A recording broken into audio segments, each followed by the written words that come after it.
అన్ని రకాల వస్త్రాలపై up to 66% of. Bharadwaj గారు, ఒక టాపిక్ రన్ అవుతుంది ఇండస్ట్రీలో.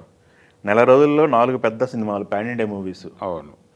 తెలుగు ఆడియన్స్ కాంట్రిబ్యూషన్ ఏంటి, తెలుగు ఆడియన్స్ దేనికి ఓటేస్తారు, ఈ 4 సినిమాల్లో ప్రాధాన్యత దేనికి ఉంది అనేది ఒక క్లారిటీ రావాలి. ఆడియన్స్ ప్రిపేర్ అవ్వాలి అని ఒక కాషన్ నోటీస్ ఇస్తున్నారు ఇప్పుడు.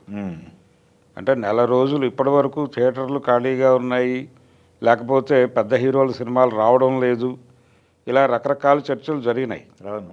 ఈ చర్చలన్నిటికీ చెక్ పెడుతూ పెద్ద సినిమాలే వస్తున్నాయి. ఇప్పుడు 4 రోజుల గడువులో 4 భారీ సినిమాలు వస్తున్నాయి. ఈ 4 భారీ సినిమాలకే ఎలాంటి రిసెప్షన్ ఇవ్వబోతున్నారు మీరు అనేది ముందు మీరు చెక్ చేసుకోండి, మీ బడ్జెట్ చెక్ చేసుకోండి అని చెప్పి ఒక సవాల్ విసిరింది ఇప్పుడు ఇండస్ట్రీ ఆడియన్స్కి. కాబట్టి ఇప్పుడు ఆడియన్స్ ప్రిపేర్ అవ్వాలి. ఒక్కో సినిమా టికెట్ కనీసంగా 500 అనుకుంటే, అంటే టిక్కెట్ల ప్రైస్ పెరుగుదల, మల్టీప్లెక్స్లు, దాని తాలూకా వ్యవహారము అంతా కలిపితే ఒక్కొక్క సినిమాకి పర్ హెడ్ కనీసం 1000కి ప్రిపేర్ అవ్వాల్సినటువంటి ఒక కండిషన్ ఉంది. ఈ కండిషన్ ప్రకారం 4 సినిమాలకి ప్రిపేర్ అవ్వాలి. ఇప్పుడు 4000 రూపాయలు మీ బడ్జెట్ నుంచి సినిమా థియేటర్ కోసం కేటాయించగలిగితే ఇప్పుడు ఈ సెలబ్రేషన్ని ఇండస్ట్రీ సెలబ్రేట్ చేసుకుంటుంది. మీకు సెలబ్రేషన్ ఇస్తున్నారు వాళ్ళు, ఆడియన్స్కి సెలబ్రేషన్ ఇస్తున్నప్పుడు ఆడియన్స్ ఇండస్ట్రీకి సెలబ్రేట్ చేయాలి కదా. కాబట్టి కౌంటర్ సెలబ్రేషన్ కోసం వెయిటింగ్. ఈ 4 భారీ సినిమాలు అంటే జూలై మధ్య నుంచి మొదలై ఆగస్టు మధ్య వరకు నడుస్తోంది ఇది. అంటే హరిహర వీరమల్లు సినిమాతో మనకు మొదలవుతోంది ఇక్కడ పెద్ద cinema. Harihara Veeramallu theatrical rights చాలా భారీగా ఎక్స్పెక్ట్ చేస్తున్నారు. థియేటర్కల్ వసూళ్ళు కనీసం 700 కోట్లు అంటున్నారు. అంటే అంత భారీ వసూళ్ళు రావాలి. అంటే దీనికి బెంచ్ మార్క్ ఒకటి ఉంది. అంటే జూనియర్ ఎన్టీఆర్ సినిమా ఒకటి మనం చూసాం ఇంతకుముందు, దేవర. అంటే బాలీవుడ్లో పెర్ఫామ్ చేయకుండానే 700 కోట్లు మార్క్ వాళ్ళు రీచ్ అవ్వగలిగారు. థియేటర్గా 500 కోట్ల షేర్ అది వేశారు కదా, పోస్టర్ వేశారు. అవును, పోస్టర్ వేశారు. 700 మార్జిన్లో ఉంది అది. ఓకే.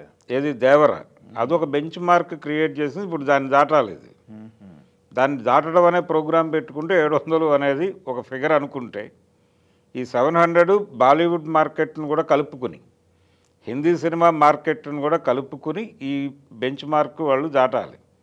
కాబట్టి ఇప్పుడు పాన్ ఇండియా సినిమా తక్కువలో తక్కువ కనీసంగా 500 నుంచి 700 వరకు కలెక్ట్ చేయాల్సినటువంటి ఒక బాధ్యత ఉంది. ఇప్పుడు ఒక బెంచ్ మార్క్ క్రియేట్ అయిపోయింది. కాబట్టి ఆ మేరకు పెర్ఫామ్ చేయాలి. ఆ మేరకు తెలుగు నుంచి కూడా, అంటే ఆయన తెలుగు మార్కెట్ నుంచి పాన్ ఇండియా మార్కెట్కి విస్తరిస్తున్నాడు ఇప్పుడు.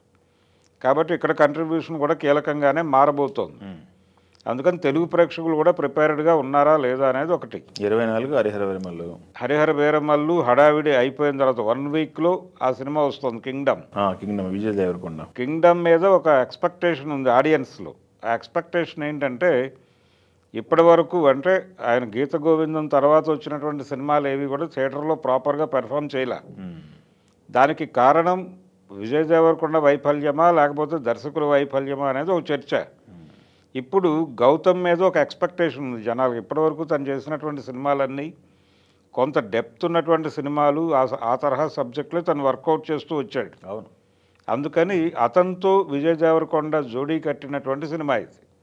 అందుకని దీని మీద ఒక అంచనాలు ఏర్పడిపోయినాయి. ఆల్రెడీ ఒక బజ్ క్రియేట్ అయింది.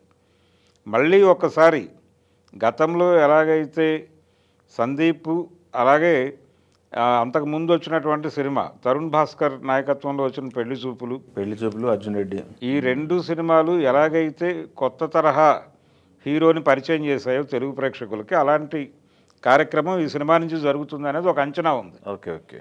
ఈ అంచనా, అలాగే ఆ సబ్జెక్టుకి సంబంధించి మొన్న ఈ డేట్ అనౌన్స్ చేస్తూ వాళ్ళు విడుదల చేసినటువంటి గ్లిమ్సెస్ నుంచి కొంత ఎక్స్పెక్టేషన్ రైజ్ అయింది ఆ సినిమాకి సంబంధించి.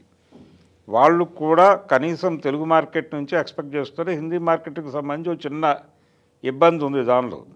అంటే ఓటీటీతో వీళ్ళు చేసుకున్నటువంటి అగ్రిమెంట్ల ప్రకారం అది ఓటీటీ స్ట్రీమింగ్ వరకే హిందీ మార్కెట్కి వెడుతుంది అనే మాట వినిపిస్తోంది. క్లారిటీ లేదు ఇంకా.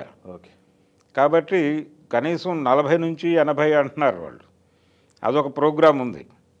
దాని తర్వాత నెక్స్ట్ వార్ 2 పెద్ద సినిమాలు ఆగస్ట్ 14th వస్తే వార్ 2.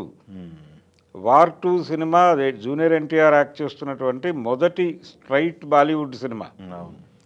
రెండోది ఆ సినిమా ట్రైలర్ ద్వారా చాలా ఎక్స్పెక్టేషన్స్ ఇచ్చేశారు జనాలకి. అంటే ఇందులో వీళ్ళిద్దరూ హీరో విలన్గా కనిపించే అవకాశం ఉంది అనే స్పెక్యులేషన్ కూడా నడుస్తోంది. అంటే హృతిక్ రోషన్ నెగిటివ్ క్యారెక్టర్లోను పాజిటివ్ రోల్లో ఎన్టీఆర్ కనిపించేటువంటి ఛాన్సెస్ ఉన్నాయి. ఓ అంటే చాలా ఈ స్పై సినిమాల్లో ఒక స్పై కనిపించకుండా పోయినప్పుడు ఈ స్పై అవతల వాళ్ళతో కొల్యూడ్ అయ్యాడా అనే సందేహంతో ఇంకొక స్పైని దింపుతారు. అలాంటి ఒక స్పై వార్ ఏదో ఉంది ఈ సినిమాలో అనేది ట్రైలర్ నుంచి డిరైవ్ చేసినటువంటి ఒక స్టోరీ బయట సర్క్యులేట్ అవుతుంది. అందుకని ఎక్స్పెక్టేషన్స్ ఉన్నాయి ఈ సినిమా మీద. సో ఎన్టీఆర్ పెర్ఫార్మెన్స్ ఎలా ఉంటుంది, వీళ్ళిద్దరి మధ్య ఘర్షణలు ఎలా ఉంటాయి, ఫైట్స్ రేంజ్లో ఉంటాయి, ఈ అంచనాలతో ఆ సినిమా ఉంది. ఇప్పుడు దానికి కూడా అంటే 500 కోట్ల నుంచి మార్కెట్ క్రియేట్ అవ్వాలంటే తెలుగు కంట్రిబ్యూషన్ ఎంత ఉండాలి అనేది ఒక చర్చ. ఇలా ఆ సినిమాకి సంబంధించి తర్వాత కూలీ, రజనీకాంత్ కూలీ, అక్కడ నాగార్జున ఉన్నాడు, అందరూ ఇంకా నాగార్జున గారు అయింది, అమెరికా అయింది, చాలామంది ఉన్నారు, రజనీకాంత్ ఉన్నాడు అక్కడ. కాబట్టి దాని మీద ఒక ఎక్స్పెక్టేషన్. సో ఈ 4 సినిమాలకి సంబంధించి ఆడియన్స్ ఎలా ప్రిపేర్ అయ్యి ఉన్నారు? 4 స్పెషల్ మూవీస్, 4 స్పెషల్ మూవీసే. దేని ప్రత్యేకత దానికే ఉంది. వార్ 2 ఒక జానర్, హరిహర వీరమల్లు ఒక జానర్, విజయ్ దేవరకొండ సినిమా ఒక జానర్, కూలీ ఒక జానర్. కాబట్టి ఈ డిఫరెంట్ జానర్ సినిమాలని జనాలు చూడటానికైతే సిద్ధంగా ఉన్నారు అనేది అర్థమవుతోంది. కానీ ఎక్కువ దేనికి ఓటేస్తారు అనేది, దేనికి ఓటేస్తారు అనేది చూడాలి. తెలుగు ఆడియన్ ఏ సినిమాకి, 4 సినిమాలు దేనికి మొగ్గు? అందులో ప్రధానమైనటువంటి పోటీ 3 సినిమాల మధ్య కనిపిస్తుంది. అంటే వార్ 2 అలాగే హరిహర వీరమల్లు, ఈ 2 సినిమాలతో పాటు విజయ్ దేవరకొండ సినిమా, ఈ 3 సినిమాల మీద ప్రధానమైన కేంద్రీకరణ. కూలీకి సంబంధించి ఒక ప్రత్యేకమైన సెట్ ఆఫ్ ఆడియన్స్ ఉన్నారు, దానికి వాళ్ళు వెళ్ళిపోతారు. వీళ్ళు దానికి యాడ్ అవుతారా లేదా అనేది చూడాలి.